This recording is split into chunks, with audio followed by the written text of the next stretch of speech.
దేవుని నామానికి మహిమ కలుగునుగాక. మీ అందరికీ నా ప్రేమపూర్వక వందనాలు. అందరికీ వందనాలు. బాగున్నారా? కృపయు సమాధానం మీకు కలుగునుగాక. హల్లెలూయా. చూడండి ప్రియులారా, మరి ఈ దినం పరిశుద్ధాత్మ దేవుడు నీతో నాతో ఏం మాట్లాడదలిచ్చినారో అటు మాటలు ధ్యానించుకుందాం. ప్రభువే మనకు సహాయము చేయునుగాక. ఆమేన్. అపోస్తుల కార్యాలు 6వ అధ్యాయం 13వ వచనం ధ్యానించుకుందాం. అపోస్తుల కార్యాలు 6వ అధ్యాయం 13వ వచనం మనం ధ్యానించుకుందాం.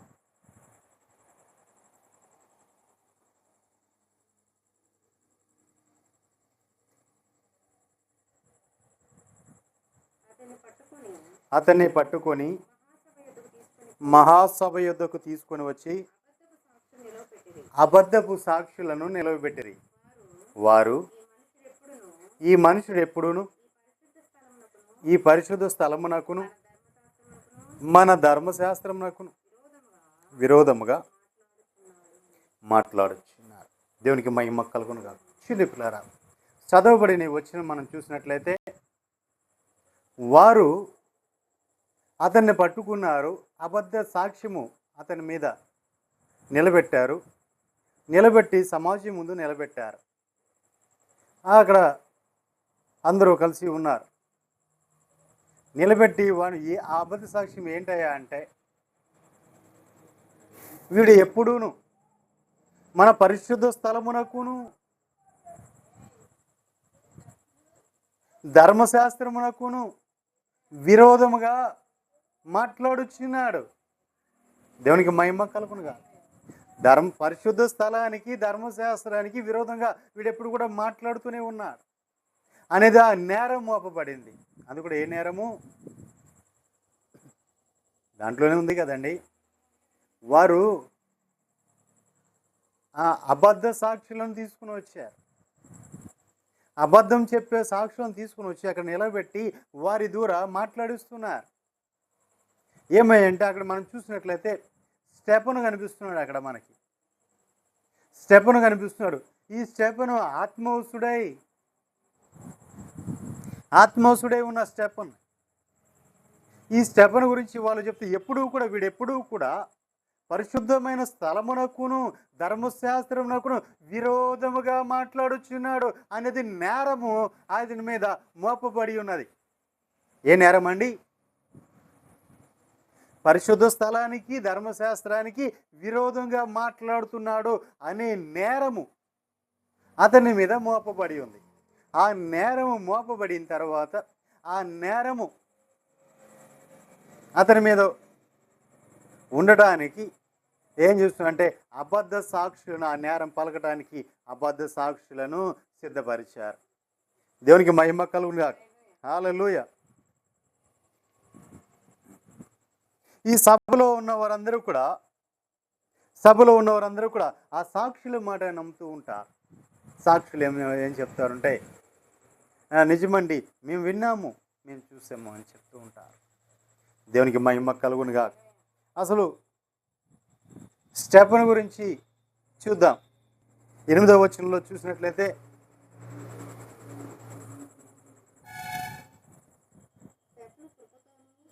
చూడండి, స్టెఫను ఎలా ఉన్నాడంటే కృపతోనూ బలముతోనూ నిండిన వాడై ప్రజల మధ్య మహత్కార్యములను గొప్ప చూసి క్రియలను చేయుచున్నాడు. దేవునికి మహిమ కలుగు.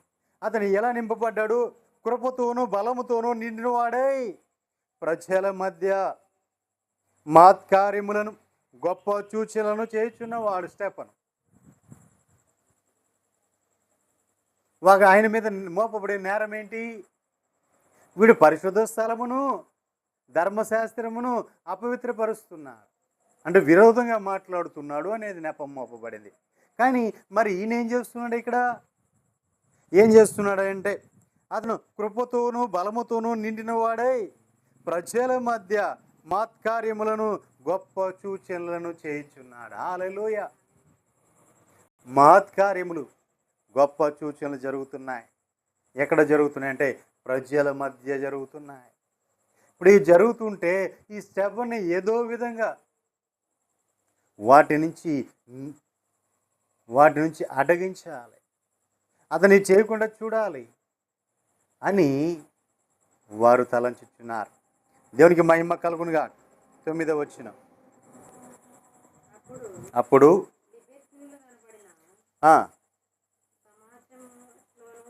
చూడండి, అప్పుడు నిబెత్తు అనబడిన సమాజంలోను, కురేనీయుల సమాజంలోను, అలెగ్జాంద్రియ సమాజంలోను, కిలికియా నుండి, ఆసియా నుండి వచ్చిన వారిలోను కొందరు వచ్చి స్టెఫనుతో తర్కించిరి గాని మాట్లాడుట యందు అతడు అగుపరిచిన జ్ఞానమును, అతన్ని ప్రేరేపించిన ఆత్మను వారు ఎదిరింపలేకపోయారు. హల్లెలూయా. వీరు కొన్ని దేశాల నుంచి వచ్చారు, కొన్ని ప్రాంతాల నుంచి వచ్చారు, వచ్చి తర్కిస్తున్నారు, స్టెఫనుతో తర్కిస్తున్నారు. తర్కించినప్పుడు వారు స్టెఫను ఎదిరించలేకపోయారు. ఎందుకు ఎదిరించలేదయా అంటే ఆయన జ్ఞానముతో, ఆత్మతో నింపబడి ఉన్నారు. దేవుని యొక్క ఆత్మతో నింపబడి ఉన్నారు. వారేమో లోకానుసారమైన జ్ఞానము కలిగి ఉన్నారు. కాబట్టి వారు ఎంత ఆత్మను ఎదిరించలేకపోయారు, స్టెఫన్ని ఓడించలేకపోయారు. దేవునికి మహిమ కలుగునుగా. స్టెఫన్ని ఓడించలేకపోవటమును, ఆత్మను జయించలేకపోయారు వారు. ఏదో విధంగా ఈ స్టెఫన్ని ఓడిద్దాము, ఈ స్టెఫన్ని ఇక్కడ మాట్లాడకుండా చేద్దాము, ఈ స్టెఫన్ ఇక్కడ లేకుండా చేద్దాము అని ఎన్నో కుయుక్తులు పన్ని వారు ఆయా ప్రాంతాల నుంచి వచ్చిన వారందరూ కూడా ఇక్కడ స్టెఫన్ దొరికాడు అని చెప్పి స్టెఫన్తో మాట్లాడటం మొదలుపెట్టారు. కానీ వారి ఎవరు కూడా స్టెఫన్ మీద జయం పొందుకోలేకపోయారు. దేవునికి మహిమ కలుగునుగా. ఎందుకు అయ్యా అంటే స్టెఫను ఆత్మచేత నింపబడిన వాడై ఆత్మీయ సంగతులతో ఆయన మాట్లాడుతున్నవాడు. దేవునికి మహిమ కలుగునుగా. హల్లెలూయా. కంటిన్యూ చేసుకుంటారండి. అప్పుడు వారు చూడండి, అప్పుడు ఏమంటున్నారంటే, వారు ఏమంటున్నారంటే, వీడు మోషే మీదను దేవుని మీదను దూషణ వాక్యములను పలుకగా మేము వింటిమని చెప్పుటకు మనుషులను కుదుర్చుకొని ప్రజలను పెద్దలను శాస్త్రులను లేపి అతని మీదికి వచ్చి అతన్ని పట్టుకొని మహాసభ యొద్దకు తీసుకుని వెళ్ళారు. చూడండి పిల్లరా, వీళ్ళందరూ తీసుకుని వెళ్ళారు. ఎందుకంటే ఆయనతో వాక్యవాదం తర్కించారు, ఆ వాక్యవాదాన్ని దిగిన వారు ఎక్కడ జయం పొందుకోలేకపోయారు, ఆయన ఎక్కడ ఓడించలేకపోయారు. స్టెఫన్ని ఎక్కడ ఓడించలేక, ఏమీ చెయ్యలేక, స్టెఫనుకి ప్రతి విషయంలోనూ పరిశుద్ధాత్మ తోడై ఉండి ప్రతి మాట కూడా జవాబుగా చెప్తూ వస్తున్నాడు.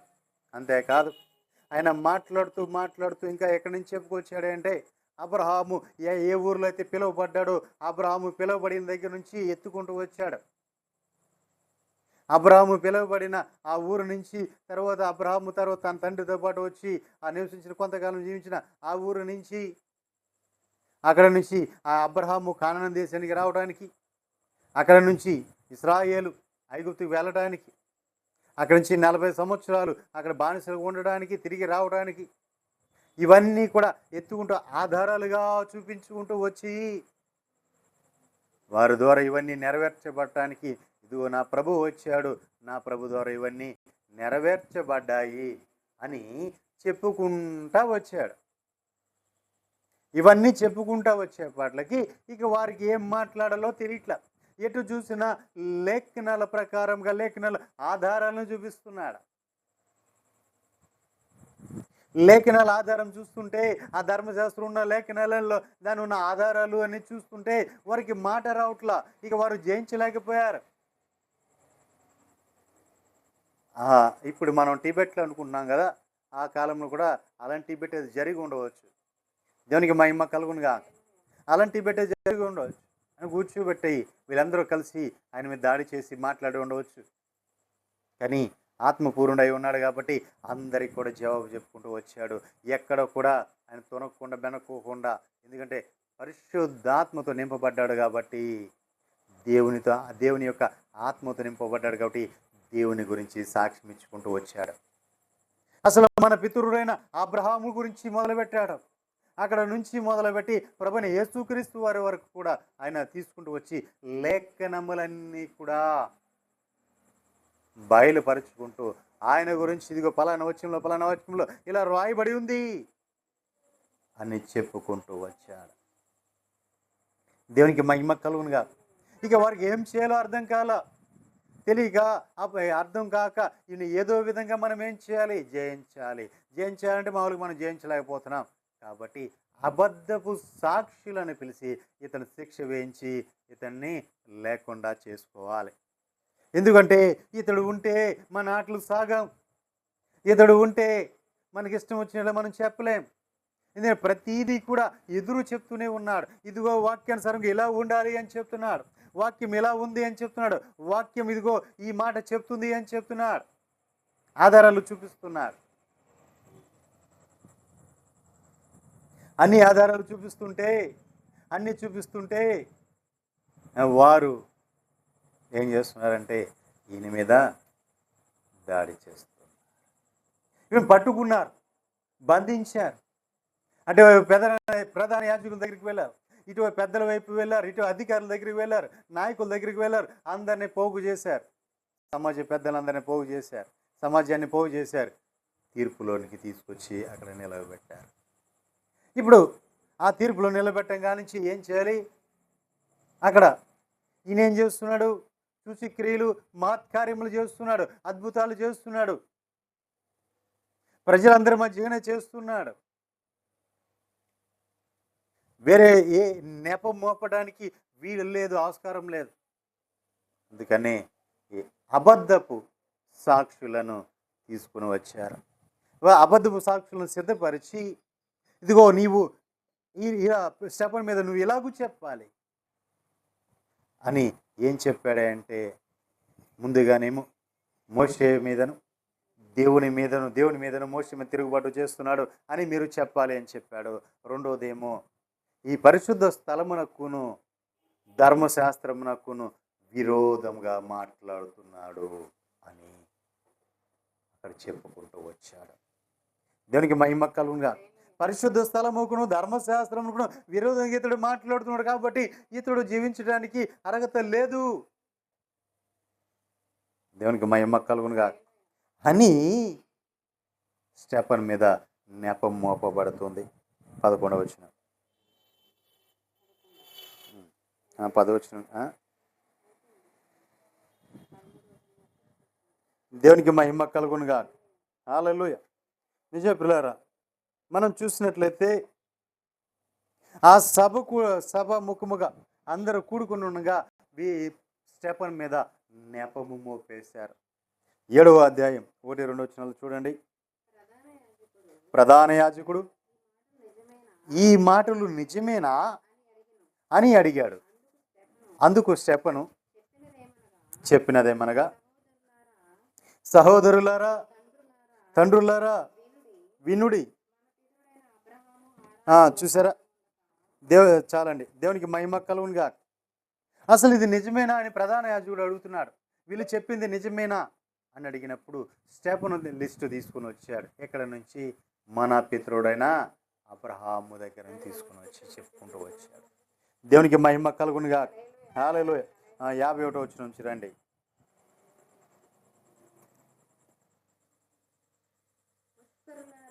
ఓ ముష్కరులారా, చూడండి, ఇప్పటి వరకు ఆయన వాక్యం అంతా చెప్పుకుంటూ వచ్చాడు, ఆధారాలన్నీ చూపించాడు, లేఖనములన్నీ చెప్పుకుంటూ వచ్చాడు. అసలు ఎక్కడి నుంచి ప్రారంభమైంది అనేది అన్నీ కూడా క్షుణ్ణంగా చెప్పుకుంటూ వచ్చినా ఇంకా వారి మనసులు మారలేదు, వారు ఇంకనూ సరి చేయబడలేదు. ఇప్పుడు వారిని ఏమన్నాడంటే, ముష్కలురారా,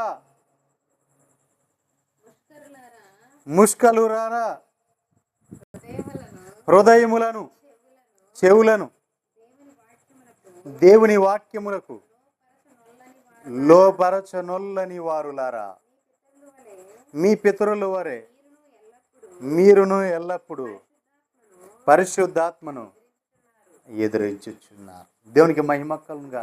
హల్లెలూయా. నిజమే ప్రియులారా, అసలు ఎంత ఖండితమైన ఆ మాటలు వాడాడో చూడండి.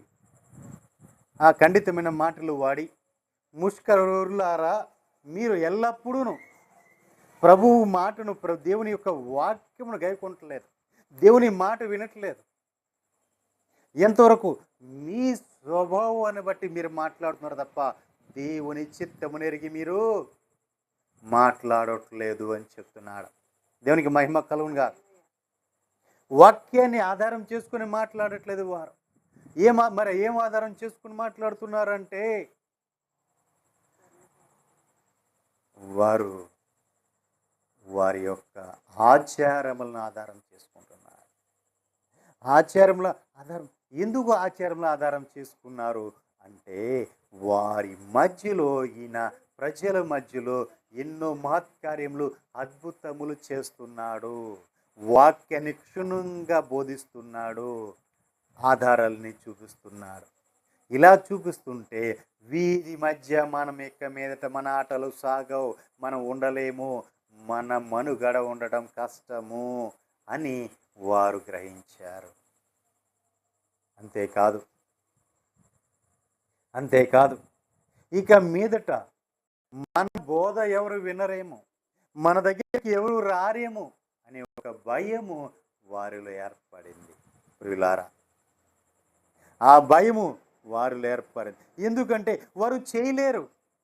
మహత్కార్యములు వారి వల్ల కావట్లేదు, అద్భుతాలు వారి వల్ల కావట్లేదు, సూచక్రియలు వారి వల్ల కావట్లేదు. వారు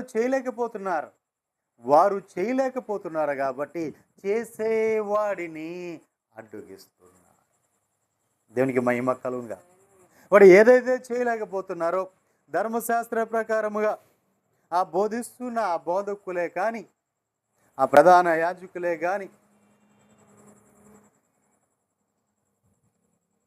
వారందరూ కూడా ఆ యాజకత్వం చేస్తున్న ఆ యాజకులే కానీ, అక్కడ ఉన్న నాయకులే కానీ, పెద్దలే కానీ వారి వల్ల కావట్లేదు. ఇక్కడ చూస్తే అనేకమైన అద్భుతాలు జరుగుతున్నాయి, ఆశ్చర్యక్రియలు జరుగుతున్నాయి, మహత్క్రియలు జరుగుతున్నాయి. ఆ మహత్కార్యములన్నీ చూసిన వారు, ఆ క్రియలన్నీ చూసిన వారు ప్రజలందరూ వారిని వెంబడించి వారి వైపు వెళ్ళిపోతారేమో అని ఒక భయం పుట్టుకుంది వీరికి. కాబట్టి ఇప్పుడు ఏం చేయాలి? అతడు లేకుండా చేయాలంటే ఇప్పుడు అతన్ని పట్టుకొని సంహరిస్తే ప్రజలు ఎక్కడ తిరగబడతారో, ప్రజలు ఎక్కడ మీదకి వస్తారో, ప్రజలు వారిని ఏం చంపేస్తారేమో, రాళ్లతో కొట్టి చంపేస్తారేమో అనే ఒక భయము పుట్టుకొని ఇలా కాదు అని వాళ్ళందరూ కూడా ఆయన మీద కుయుక్తి పన్ని కుట్ర చేసి అబద్ధపు సాక్షుల్ని పిలిచి వారందరిని పిలిపించి సమాజం ముందు నిలబెట్టి దోషిగా నిలబెట్టి ఆయన మీద ఏం చేశారు? అబద్ధ సాక్షి మోపి నెపము మోపారు. దేవునికి మహిమ కలుగునుగా. హల్లెలూయా. వారి మీద నెపం మోపారండి. ఆ కింద వచ్చేందుకు రండమ్మా.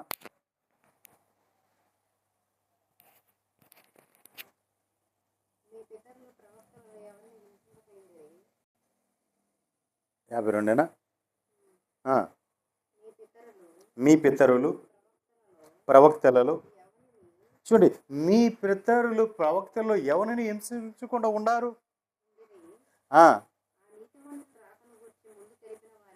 ఆ నీతిమంతుని యొక్క రాకను గురించి ముందు తెలిపిన వానిని చంపిరి. ఆయనను కూడా మీరు ఇప్పుడు అప్పగించి హత్య చేసిన వారైతిరి. దేవదూతల ద్వారా నియమింపబడిన ధర్మశాస్త్రమును మీరు పొందుతిరి గాని దానిని గైకొనలేదని చెప్పాను. దేవునికి మహిమ కలుగునుగా. దేవదూతల ద్వారా నియమింపబడిన ధర్మశాస్త్రం ఉంది. దేవదూతల ద్వారా నియమించబడిన ధర్మశాస్త్రం ఉంది. కానీ దానిని కూడా వారు ఏం చేశారు? గైకొనలేకపోయారు. దానిని తెలుసుకోలేకపోయారు. దాని భావాలేంటో అర్థం చేసుకోలేకపోయారు. ఆ నీతిమంతుడు వస్తాడు, ఆయన ఈ రాజ్యంని పరిపాలిస్తాడు, అందరికీ విడుదలనిస్తాడు, రక్షణనిస్తాడు అని ఆయన గురించి ముందుగా చెప్పబడిన ప్రతి మాట కూడా వీళ్ళు గ్రహించలేకపోయారు. అంతేకాదు అంతేకాదు ఆ మాట ముందుగా ప్రకటించిన ఆ ప్రవక్తలను చంపటమే కాదు, ప్రభువైన నీతిమంతుడైన ప్రభువైన యేసుక్రీస్తు వారిని కూడా వీరు హత్య చేశారు అని చెప్పి ఈయన వెలుగెత్తి ప్రకటిస్తున్నాడు. ఇదిగో ఆ కాలంలో అబ్రహాముతో చెప్పాడు దేవుడు ఏమని, అబ్రహమా ఇదిగో నీ ద్వారాను నీ సంతాన మూలంగా సమస్త జనములు ఆశీర్వదించబడతారని ఎవరి గురించి చెప్పాడో తెలుసా? ఇదిగో ఈ ప్రభువైన యేసుక్రీస్తు వారి గురించే చెప్పాడు. ఈయన గురించే చెప్పాడు. ఈయన ద్వారానే అబ్రహాం యొక్క వాగ్దానము నెరవేరుతుంది. అదిగో ఆయన మీరు చంపివేసిన ఆయన తిరిగి 3వ రోజు లేచి ఉన్నారు. మీరు చంపివేసిన ఆయన 3వ రోజు లేచి ఉన్నాడు. ఆయన మంచి మనిషి సంచరించి ఉన్నాడు అని చెప్పి ఆయన గురించి ఆధారాలతో సహా బయలుపరుస్తారు. అంతేకాదు ఇదిగో మీరు ధర్మశాస్త్రం ఎలా పొందారు? దేవదూతల ద్వారా పొందిన ఆ ధర్మశాస్త్రమును మీరు చదివి గ్రహించలేకపోయారు. దాంట్లో ఉన్న భావం ఏంటో మీరు అర్థం చేసుకోలేకపోయారు. ఈయన గురించి రాయబడి ఉంది అని చెప్తున్నాడు. దేవునికి మహిమ కలుగును గాక. హల్లెలూయా. కింద వచ్చిన 54 చూడండి. ఈ మాటలన్నీ వినేపాటికి వారు ఏమొచ్చింది? కోపం వచ్చి మండిపోతున్నారు. అంతే కదండి. ఉన్నది ఉన్నట్లు సత్యము చెప్తే ఎవరికైనా కోపమే వస్తుంది.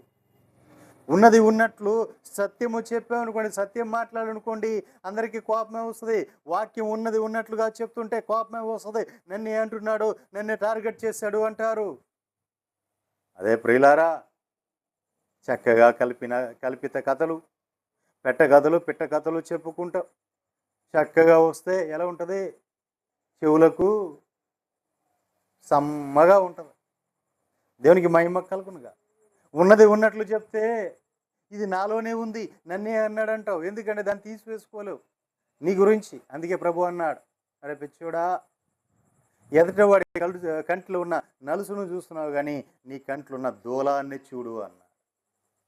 దేవునికి మహిమ కలుగునుగా. హల్లెలూయా. ఎదుటివాడి గురించి వింటుంటే ఇనసొంపుగా ఉంటుంది, కానీ నిన్ను గురించి నీకే చెప్తుంటే నీకు ఎలా ఉంటుంది?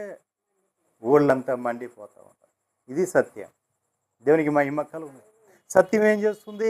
సత్యంలోంచి నేను సరసత్యంలో తీసుకుని వెళ్ళాలంటే నేనేం చేయాలి? సానబట్టాలి, నలకొట్టాలి, నీలో ఉన్నవన్నీ రూపుమాపాలి. మరి రూపుమాపాలంటే అవన్నీ పోతున్నాయంటే నీకు ఎలా ఉంటుంది? దేవునికి మహిమ కలుగునుగా. హల్లెలూయా. కాబట్టి ప్రియులారా, స్టెఫను కూడా అదే పని చేశాడు. ఉన్న వాక్యమంతా కూడా చూపించాడు. కానీ వీరందరూ కూడా దాన్ని అంగీకరించడానికి ఇష్టపడక ఆయన్ని చంపడానికి వీళ్ళందరూ కూడా పూనుకున్నారు. దేవునికి మహిమ కలుగునుగా. హల్లెలూయా. 55వ వచనం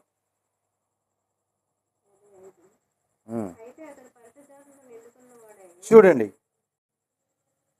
అంతేకాదు 54 చూడండి. వారు ఏం చేశారంటే,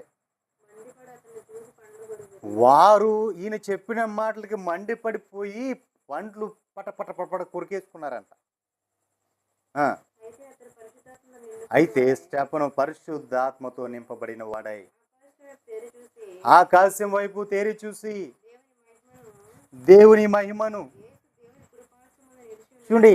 ఆయన ఆకాశం వైపు తేరి చూస్తుంటే దేవుని మహిమ కనపడుతుంది. అంతేకాదు ఆ దేవుని మహిమలో మన ప్రభువైన యేసుక్రీస్తు వారు తండ్రి కుడిపార్శ్వమున కూర్చుండుట చూచుచున్నానని చెప్తున్నాడు. ఆయన చూసినప్పుడు ఆకాశము తెరవబడుటయు మనుష్య కుమారుడు దేవుని కుడిపార్శ్వమున నిలిచి ఉండుటయు చూచుచున్నానని చెప్పాను. అప్పుడు వారి పెద్దలు కేకలు వేసి చెవులు మూసుకొని ఏకముగా అతని మీద పడి పట్టణపు వెలుపలికి అతన్ని వెలగొట్టారు. చూడు, ఒక నిమిషం అండి.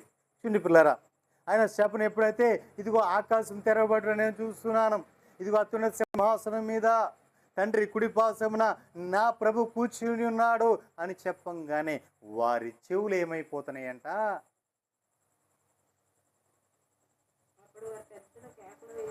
ఆ, చెవులు మూసుకొని కేకలు వేస్తున్నారు. దేవునికి మహిమ కలుగునుగాక. వారు చెవులు మూసుకొని అతని మీద కేకలు పెట్టమే కాదు, వారందరూ కూడుకొని అతని మీద పడుతున్నారు. ఎందుకంటే స్టెఫను చెబుతున్న ప్రతి మాట కూడా వారి హృదయంలోకి వెళ్ళకుండా వారు చెవులు మూసుకున్నారు. ఎందుకు మూసుకున్నారు అంటే వారందరూ కూడా వాక్యమును వినలొల్లని వారు. దేవునికి మహిమ కలుగునుగాక. వాక్యమును విననొల్లని వారంతా కూడా వాక్యము వినేవారు కాదు, విని వాక్యాన్ని గ్రహించేవారైతే వాక్యానుసారంగా వారు మాట్లాడేవారు. వాక్యానుసారమైన ఆ మాటలను ఎరిగి వారు ప్రభు వైపు తిరిగేవారు. కానీ ప్రియులారా, వారు ఆ వాక్యాన్ని గైకొనలేకపోయారు. వాక్యము వారికి విరోధంగా కనపడుతుంది అక్కడ. ఎందుకంటే ప్రతి వాడి క్రియలు అక్కడ కనిపిస్తున్నాయి, వాడి పనులు నడిపిస్తున్నాయి, వాడి బుద్ధి, వాడి స్వభావం కనిపిస్తుంటే దాన్ని అంగీకరించటంకి వాళ్ళు అంగీకరించుకోకుండా ఉండి ఆ వాక్యం మీద వారు తిరుగుబాటు చేస్తున్నారు. తిరుగుబాటు చేస్తూ నన్నే అన్నాడు. దేవునికి మహిమ కలుగునుగా. ఎంతవరకు ఇదిగో నన్నే అన్నాడు అని చెప్పి ఆయన మీద వాళ్ళు తిరుగుబాటు చేసి ఆయనను గాయపరిచి, ఆ గాయములంటే ఎలాగ పర్వతం మీద తీసుకొని వెళ్ళి రాళ్ళతో పెట్టి ఆయన కొట్టి చంపుతున్నారు. అందరూ రాళ్ళు వేసి కొడుతుంటే మోకరించి ఆకాశం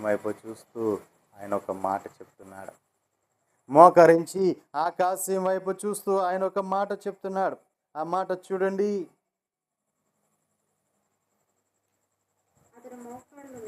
అతడు మోకాలుని, ప్రభువా వారి మీద ఈ పాపము మోపకుము అని గొప్ప శబ్దంతో పలుకుతున్నాడు. దేవునికి మహిమ కలుగునుగాక. చూడిపులారా, అందరూ కూడా భయంకరమైన రాళ్ళు దాడి చేస్తున్నారు, రాళ్లతో ఎత్తి కొడుతున్నారు. రాళ్లతో కొడుతుంటే మోకాళ్ళుండి, అయ్యా వీరిని క్షమించయ్యా, ఈ దోషము వీరి మీద పడుకోకుండా చేయండి అయ్యా అని మోకాళ్ళ మీద ఉండి పరలోకమున్న తండ్రికి మొరబెడుతున్నాడు, ప్రార్థన చేస్తున్నాడు. వారి గురించి ఈయన ప్రార్థన చేస్తున్నాడు. ఆ దోషము వాళ్ళ మీద పడుకోకుండా, ఆ దోష శిక్ష వారి మీదకి రాకోకుండా ఆయనే ప్రభుని బ్రతిమాలుకుంటున్నాడు. దేవునికి మహిమ కలుగునుగా. హల్లెలూయా. ఎందుకని అంటే వారు తెలియకనే చేస్తున్నారు, వాక్యం ఎరుగుకనే చేస్తున్నారు. వాక్యాన్ని వారు గ్రహించలేకపోయారు ప్రియులారా. అదే వారు వాక్యం ఎరిగి ఉంటే, వాక్యాన్ని గ్రహించి ఉంటే, వాక్యములోని ఆయన గురించి, ప్రభుని యేసుక్రీస్తు వారి గురించి వ్రాయబడిన ఆ లేఖనములన్నీ వారు ధ్యానించి ఉంటే యేసు ప్రభుని సిలువ వేసేవారు కాదు. ఒకవేళ ఆ స్టెఫన్ని కూడా రాళ్లతో కొట్టి చంపి ఉండేవాళ్ళు కాదు. దేవునికి మహిమ కలుగునుగా. ఎందుకంటే వాక్యానికి విరోధంగా వారు మాట్లాడు, ఆ వాక్యాన్ని గ్రహించలేదు కాబట్టి వాక్యములున్న ఆ భావాన్ని, ప్రభు యొక్క చిత్తం ఏమన్నదో దాన్ని గ్రహించలా. మరి ఏం గ్రహించారు అంటే ఆచారాన్ని గ్రహించారు. ఆచారంగా ఆరాధించాలి. ధర్మశాస్త్రంలో ఉన్నవి, దేవదూతల చేత వ్రాయబడిన ఆ ధర్మశాస్త్రములు ఉన్నవి వాళ్ళు గ్రహించలేకపోయారు. వాళ్ళు గ్రహించిందంతా ఏంటంటే, అదిగో ఈ పరిశుద్ధ స్థలానికి, ఈ మోషే రాసిన ధర్మశాస్త్రానికి విరోధంగా ఏది మాట్లాడకూడదు, ఎవరో కూడా విరోధంగా నిలబడకూడదు, ఏది కూడా చేయకూడదు. ఇది మాత్రమే వారి ఆచారం. కానీ నా ప్రభు దాన్ని మార్చి ఆయనే నిజ రక్షకుడుగా ఈ లోకానికి వచ్చి ఆయన ప్రాణము ఇచ్చి వెళ్ళాడన్న విషయం వారు గ్రహించలేకపోయారు. ఆయన గురించి లేఖనంలో ముందుగా వ్రాయబడిన ప్రతి మాటను వారు గ్రహించలేకపోయారు. దేవునికి మహిమ కలుగునుగా. హల్లెలూయా. ఈ మాట చెప్పి ఆయన నిద్రించాడు. స్టెఫెను నిద్రించాడు. ఆ రాళ్ళ దెబ్బలు తట్టుకొని ఆయన ప్రాణాన్ని విడిచాడు. విడిచే ముందు ఒక మాట మాట్లాడు. ఏమని? ఆయన ఎవరైతే గాయపరుస్తున్నారో, ఎవరైతే బాధిస్తున్నారో, ఎవరైతే ఏలన చేస్తున్నారో, ఎవరైతే ఆయన్ని రాళ్లతో కొట్టి చంపుతున్నారో వారిని క్షమించమని ప్రభువుని కోరుకున్నాడు. దేవునికి మహిమ కలుగునుగా. హల్లెలూయా. నిజమే ప్రియులారా, నా ప్రభు ఏ విధంగా అయితే తండ్రి వీరేం చేస్తున్నారు, వీరెరు కనుక వీరిని క్షమించు అని వారిని క్షమించి రాను వారిని క్షమించాడు. ఎవరైతే బాధ పెట్టారు, ఎవరు సిలువేశారు, ఎవరైతే ఆయన్ని పకటెంపుకలు పొడిచారో వారందరిని కూడా ఏలన చేసి అపహాసం చేసిన వారందరూ క్రూరమైన ఆ మనస్సాక్షి కలిగిన వారందరినీ కూడా నా ప్రభు ఏం చేశాడంటే క్షమించి వేశాడు. అలాగే స్టెఫెను కూడా అదే ప్రార్థన చేస్తున్నారు. ఈ దోష శిక్ష వీరి మీద పడకుండా ఉన్నట్లుగా, అంటే వీరి మీదకి రాకుండా ఉన్నట్లుగా అయా సహాయం చేయి, ఎందుకంటే వీరు తెలియక చేస్తున్నారు, వాక్యాన్ని ఎరగక చేస్తున్నారు అని చెప్పి ఆయన ప్రార్థన చేసి తన ప్రాణమును విడిచాడు. దేవునికి మహిమ కలుగునుగా. చూడండి పిల్లారా, మనం ఈరోజు స్టెఫెను గురించి మాట్లాడుకున్నాం. ఈ స్టెఫెను ఏం చేశాడు? ఆత్మవశుడై ఉన్నాడు, కృపను పొందినవాడుగా ఉన్నాడు, కృపను పొందాడు. ఈ కృపను పొంది ఈయనేం చేశాడండి? కృపను పొందినవాడు, కృపతో పాటు బలపరచబడిన వాడై ఈయన మహత్కార్యములను, సూచక్రియలను, అద్భుతములను చేస్తున్నాడు. ఆ వాక్యము ఉన్నది ఉన్నట్లుగా బోధిస్తున్నాడు, సత్యము మాట్లాడుతున్నాడు, ప్రభు వైపు మళ్ళిస్తున్నాడు. ఇది చూసి తట్టుకోలేకపోయారు చాలామంది ప్రియులారా.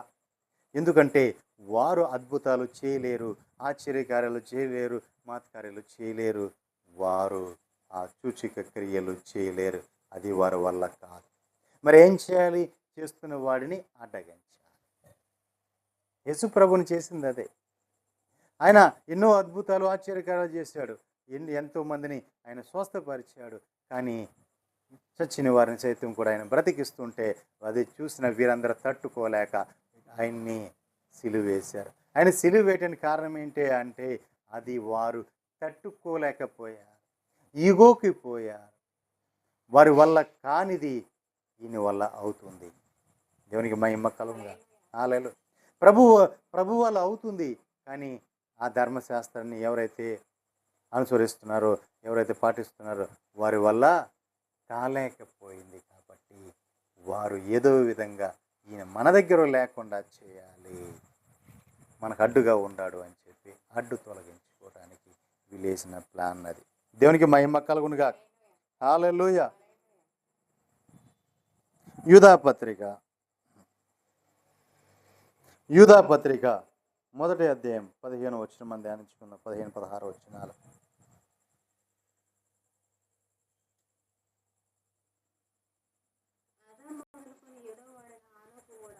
చూడండి, ఆదాము మొదలుకొని 7వ వాడైన ఆనోకు కూడా వారిని గురించి ప్రవచించి ఇట్లా, నేను ఇదిగో అందరికీ తీర్పు తీర్చుటకును వారిలో భక్తిహీనులందరూ, భక్తిహీనంగా చేసిన వారి భక్తిహీన క్రియలన్నిటిని గురించి, భక్తిహీనులైన పాపులు తనకు విరోధంగా చెప్పిన కఠినమైన మాటలన్నిటిని గురించి వారిని ఒప్పించడానికి ప్రభు తన వేవేల పరిశుద్ధుల పరివారముతో వచ్చాడు. దేవునికి మహిమ కలుగుగా. చూడండి, వేవేల పరిశుద్ధుల పరివారంతో ఆయన రాబోతున్నాడు. ఎందుకు? తీర్పు తీర్చడానికి. కఠినమైన వాళ్ళు ఒప్పుకోలేదు, ఇప్పుడు ఒప్పించడానికి రాబోతున్నాడు. దేవునికి మహిమ కలుగుగా. కఠినమైన ఏవి? స్టెఫెనుని అంతము చేసినప్పుడు, స్టెఫెనుని రాళ్ళతో కొట్టి చంపినప్పుడు ఆ వాక్యం అనే కఠినమైన ఆ వాక్యాన్ని అంగీకరించలేకపోయారు. ఏమని? ఈయనే నిజ రక్షకుడు, ఈయనే పరలోకం నుంచి వచ్చిన వాడు, ఈయనే కుమారుడు అని వారు అంగీకరించలేకపోయారు. అప్పటికే ప్రభు యొక్క దర్శనాన్ని స్టెఫెను చూసి చెప్తున్నాడు. ఇదిగో పరలోకం తెరవబడింది, పరలోకములో ఇదిగో దూతావళి ఉంది, ఆ మహిమలో దేవుని సింహాసనం ఉంది, దేవుని సింహాసనంలో దేవుని కుడి పార్శ్వం మీద నా ప్రభు కూర్చొని ఉన్నాడు అని కఠినమైన మాటలు ఇవి చెప్తుంటే వారికి కఠినంగా అనిపించే ఆ మాటలను వారు ఏం చేశారు? వినలేకపోయారు. ఆ మాటలను వినలేకపోయారు. నిజమే ప్రియులారా, ఈ దినము వాక్యము చెప్తుంటే, ఖండితమైన వాక్యము, కఠినమైన వాక్యం చెప్తుంటే ఎవరి హృదయములోకి చేర్చుకోలేకపోతున్నారు. ఎవరు కూడా ఆ వాక్యాన్ని యాక్సెప్ట్ చేయలేకపోతున్నారు. ఎందుకంటే వారు అపవాది చేత నింపబడిన వారై వారి హృదయములు తప్పిపోయి ఉన్నాయి కాబట్టి. వారి హృదయాలు తప్పిపోయి ఉన్నాయి. ఇలా చేర్చుకోలేకపోతున్నారు. వాక్యాన్ని హృదయంలో చేర్చుకోలేకపోతున్నారు. దేవునికి మహిమ కలుగును గాక. హల్లెలూయా.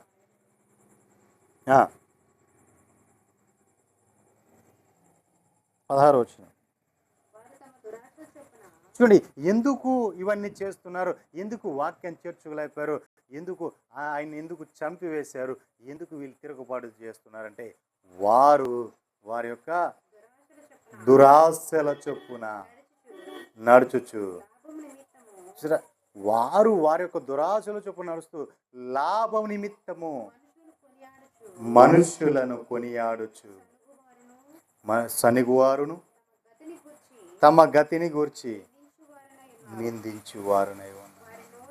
వారి నోరు చూడండి, వారి నోరు ఇప్పుడు కూడా డంబమైన మాటలే పలుకుతుంది. దేవునికి మహిమ కలుగునుగా. హల్లెలూయా. అందుకే వారు వాక్యాన్ని తెలుసుకోలేకపోయారు. దేవునికి మహిమ కలుగునుగా. ఆఖరిగా నేను ఒక మాట చెప్పి ముగిస్తాను. 2 కొరింథీ పత్రిక 13వ అధ్యాయము 6వ వచనం నుంచి కొన్ని మాటలు ధ్యానించుకుందాం.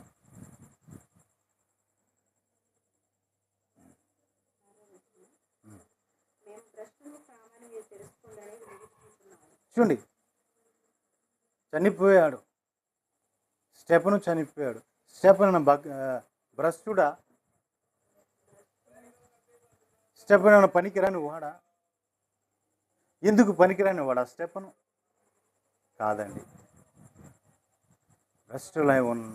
భ్రష్టులము కాదు అని వారు తెలుసుకున్నట్లు, కనబడడానికి భ్రష్టులుగాను, ఎందుకు పనికిరాని వాళ్ళుగాను ఈ రోజున సేవకులు అంటే చాలా మందికి చాలా చిన్న చూపు ఉంది. చాలా చిన్న చూపు. ప్రతి వాడు కూడా తిరుగుబాటు చేస్తూ మేమేదో చేస్తున్నామని మరీ దేశంలో మరీ ఎక్కువైపోయింది. భారతదేశంలో ప్రతి వాడు కూడా ఎందుకు పనికి మాలిన ఎదవులందరూ కూడా బయలుదేరి ఈ రోజున ప్రతి వాడు కూడా సేవకుడి మీద తిరుగుబాటు చేస్తున్నారు. ఏం బోధిస్తున్నా? చూడటానికి మేము పనికిరాని వారిగా ఉండమేమో, కానీ పనికిరాని ఎదవుల కోసమే మేము దివారాత్రులు చేతులెత్తి ప్రార్థన చేసేది. దేవునికి మహిమ కలుగునుగా. వాడు తాగబోతూ, తిరిగిపోతూ, వ్యభిచారి, దేశ దిమ్మరి అట్లాంటి ఎదవలను బాగుపడాలని చేతులెత్తి ప్రార్థన చేసేది. వాడు కుటుంబాన్ని కట్టుకోవాలని, వాడు బిడ్డలు నెమ్మదిగా ఉండాలని, సంతోషంగా ఉండాలని, వాడి కోసం, వాడి కుటుంబం కోసం ప్రార్థన చేయట్లేదా? దేవునికి మహిమ కలుగునుగా. హల్లెలూయా. వాడు ఈ నచ్చవి వాడికి ఏంటి? ఎంతవరకు తాగాలి, తినాలి, తిరగాలి. మరి ఇదేం తప్పు కనపడుతుంది కదా. వాక్యం ఎలా వెళ్తుంది? వాళ్ళు వెళ్ళలేదు కదా. వాడికి ఏముందంటే దీని వలన ఎప్పుడు ఏం చేయాలా, వీడిని ఎలా తొలగించాలా అని చూస్తూ ఉంటారు. తిరుగుబాటు ఎందుకు వస్తుందండి? వాడు చేస్తున్నవే చూపించి, అరే బాబు నువ్వు ఇలా చేయొద్దు, నీ కుటుంబాన్ని నువ్వు కట్టుకో, ఇదిగో నువ్వు భార్య బిడ్డలతో సంతోషంగా ఉండు, ఇవన్నీ నువ్వు చేయొద్దు అని చెప్తుంటే అది నచ్చట్లేదు ఎదవలకి. దేవునికి మహిమ కలుగునుగా. హల్లెలూయా. నిజమే పిల్లారా, ఈ రోజున ఈ తిరుగుబాటులన్నీ ఎందుకు? భయంకరమైన తాగుబోతులు, వ్యభిచారులు మార్చబడట్లేదా? వాక్యం విని వారి కోసం చేతులు ప్రార్థించలే, ఎంత కన్నీరు కార్చి ఎంతగా జాగారాలు చేసి నలిగిపోతున్నారు సేవకులు. అవేమీ కాదు, అవేమీ ఎక్కర్లేదు వాడికి. అరే తాగడి పోపిచ్చి వెళ్ళి మాట్లాడరా అంటే వాడు వచ్చేసి వెనక ముందు చూడకుండా మాట్లాడుతూ ఉంటాడు. దేవునికి మహిమ కలుగునుగా. ఎంత భ్రష్టత్వంలో ఉన్నారు. చూస్తానికేమో భ్రష్టులు అని, వీళ్ళు పనికిరాని వారు భ్రష్టులని అని సేవకుల్ని ఎదురు అంటూ ఉంటారు. దేవునికి మహిమ కలుగునుగా. చదవండి మా మాట చదవండి. మేము భ్రష్టుల కామని మీరు తెలుసుకున్నట్లుగా దేవునికి మహిమ కలుగునుగా. మేము భ్రష్టులము కామని మీరు తెలుసుకుంటారని ఇంకనూ నిరీక్షిస్తున్నాం. మీరు ఏ దుష్కార్యమునైనను మీరు ఏ దుష్కార్యం ఏ పాపంలో ఎక్కడ పడిపోకుండా ఉండాలని దేవుణ్ణి ప్రార్థిస్తున్నా. దేవునికి మహిమ కలుగునుగా. మేమేదో పరిశుద్ధులము యోగ్యులమైనట్లుగా మేము కనపడవాలని కాదు, కానీ మేము మీకు ఎంత భ్రష్టులమైనట్లుగా కనపడినను మీరు మేలైనదే చేయవలెనని ప్రార్థిస్తాం. మీకోసం ప్రార్థన చేస్తున్నాం, మీ బాగు కోసం ప్రార్థన చేస్తున్నాం, మీ బ్రతుకు కోసం ప్రార్థన చేస్తున్నాం, మీ బిడ్డల కోసం, మీ కుటుంబాల కోసం ప్రార్థన చేస్తున్నాం. మేము అలా చేస్తుంటే మేమేమో భ్రష్టులుగాను, ఎందుకు పనికిరాని వాళ్ళుగాను కనపడుతున్నాం మీకు. దేవునికి మహిమ కలుగునుగా. హల్లెలూయా. ఈ రోజు నెమ్మదిగా ఉంటున్నావు అంటే, నెమ్మదిగా నీ కుటుంబ సంసారం చేసుకుంటూ ముద్ద తింటున్నావు అంటే ఎవరా కారణం నీకు? దేవునికి మహిమ కలుగునుగాక. హల్లెలూయా. ఎంత కన్నీరు గారుస్తున్నారో, ఎంతగా మొరబెడుతున్నారో నీకేం తెలుసు? అది నీకు తెలియదు. దేవునికి మహిమ కలుగునుగాక. ఇంక నెమ్మదిగా ఎంత శాంతిగా ఉన్నావు అంటే అది నీకు తెలియదు. కానీ చూడటానికి మేము నీకు భ్రష్టులుగా కనపడవచ్చేమో, కానీ నీ బాగు కోసం మేమే ఇలా అయ్యాం. దేవునికి మహిమ కలుగునుగా. హల్లెలూయా.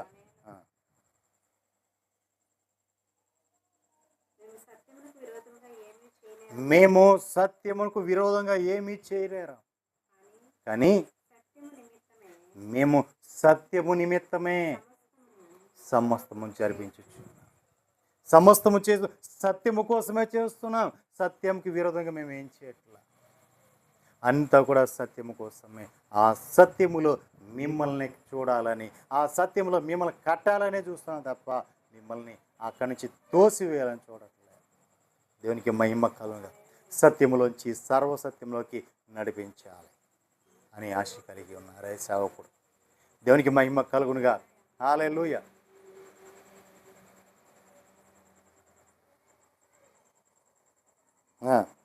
తొమ్మిది. మేము బలహీనులమై ఉన్నను మీరు బలవంతులై ఉన్న ఎడల సంతోషించే ఒకే ఒక్కడు సేవకుడు. తను ఎంత బలహీనుడుగా ఉన్నా కానీ నీవు బలంగా ఉండాలని, నీవు బలంగా ఉండాలి. ఎక్కడ పడిపోకూడదు, ఎక్కడ జారిపోకూడదు, ఎక్కడ తప్పిపోకూడదు, దేవునికి ఎక్కడ దూరం అయిపోకూడదు అని నీ కోసము బలహీనుడైనా సరే ఆ చేతులెత్తి తన ప్రాణమును సైతము అడ్డం వేసేవాడే సేవకుడు. దేవునికి మహిమ కలుగునుగా. హల్లెలూయా.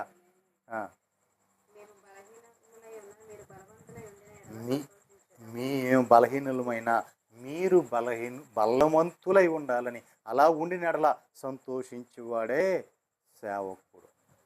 దేవునికి మహిమ కలుగునుగా. కింద వచ్చిన దీని నిమిత్తమే అనగా మీరు సంపూర్ణులు కావాలనని ప్రార్థించుచున్నాం. దేవునికి మహిమ కలుగునుగా.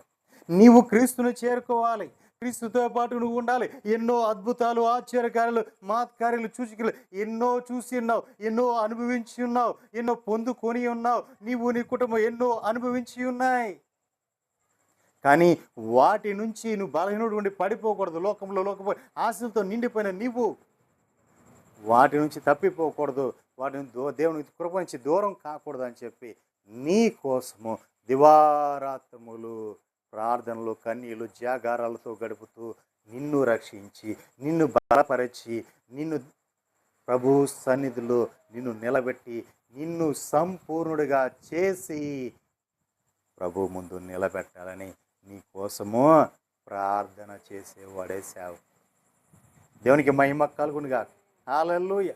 అలాంటి వాడికే రాళ్ళ దెబ్బలు, అలాంటి వారికే గాయాలు, అలాంటి వారికే మరణాలు. దేవునికి మహిమ కలుగునుగా. ఎందుకంటే సత్యములోని సత్యాన్ని చూపిస్తున్నాం, సత్యముగానే బోధిస్తున్నాం కాబట్టి. దేవునికి మహిమ కలుగునుగా. హల్లెలూయా. కల్పనా కథలు, పిట్ట కథలు చెప్పేవాడికి అందరూ ఉంది. నువ్వు ఎక్కడికైనా వెళ్ళొచ్చు, ఏమైనా చేయొచ్చు, అక్కడికి వెళ్ళొచ్చు, తాగొచ్చు, తిరగొచ్చు, అన్నీ చేయొచ్చు. ఇక్కడికి వచ్చిన దగ్గర కూర్చో, మళ్ళీ ఎల్లు, నువ్వు ఏమైనా చేసుకో అనేవాడు కల్పనా కథలు, పిట్ట కథలు చెప్పేవాడు. నువ్వు ఎలాగే ఉండాలి, ఇదిగో నీ జీవితం ఎలా ఉండాలి, నువ్వు పరిశుద్ధంగా పవిత్రంగా ఉండాలి, అప్పుడు నువ్వు పరలోక రాజ్యం చేరుకుంటావు, దేవుడు నిన్ను కోరుకుంటాడు, ఈ విధంగా ఉంటేనే దేవుడు నిన్ను రక్షిస్తాడు, ఆయన రాజ్యంలో చేర్చుకుంటాడు అని చెబితే అది సత్యము. సత్యంలోకి తీసుకువెళ్తుంటే అది నీకు నచ్చదు. దేవునికి మహిమ కలుగునుగా. హల్లెలూయా. కారణం ఏంటి? చెవులు దురగుండి చెవులు ఏం వెళ్తాయి? సమ్మగా లోపలికి వెళ్ళాలి మాటలు, లోకానుసారమైన మాటలతో, లోకానుసారమైన పెట్ట కథలు చెప్పుకుంటుంటే సమ్మగా ఉంటాయి. ఉన్నది ఉన్నట్లుగా చెప్పి, సత్యము చెప్పి నిన్ను బలపరిచి నిన్ను సత్యంలోకి తీసుకుని వెళ్ళి సంపూర్ణుడిగా చేయాలి అని నీ కోసము ప్రార్థన చేస్తున్న వాడేమో నీకు నచ్చడు. నీతో అక్కడ లేని ఇక్కడ లేని నానా మాటలు చెప్పి అట్లాగే ఇలాగని ఎంతటోడు లేడు అంతటోడు ఎంతోడు లేడంటే అబ్బా ఎంత బాగా చెప్తున్నాడో అనుకుంటా. కానీ ఈరోజు తెలియకపోవచ్చు, కానీ రేపు పొద్దున నువ్వు ఏడ్చినా సరే రాదు. దేవునికి మహిమ కలుగునుగా. హల్లెలూయా. ఎందుకంటే దీపం ఉండగానే ఇల్లు చక్కగా పెట్టుకో, నీకు ఆయుష్ ఉండగానే నీ ఇంటి నువ్వు కట్టుకో. నీవు మారటమే కాదు, నీ కుటుంబాన్ని నువ్వు రక్షించు. దేవునికి మహిమ కలుగునుగా. ఈ కృప పరిశుద్ధాత్మ దేవుడు అనుగ్రహించునుగా. ప్రార్థన చేసుకుందాం. స్తోత్రం, స్తోత్రం, స్తోత్రం, స్తోత్రం. ప్రార్థన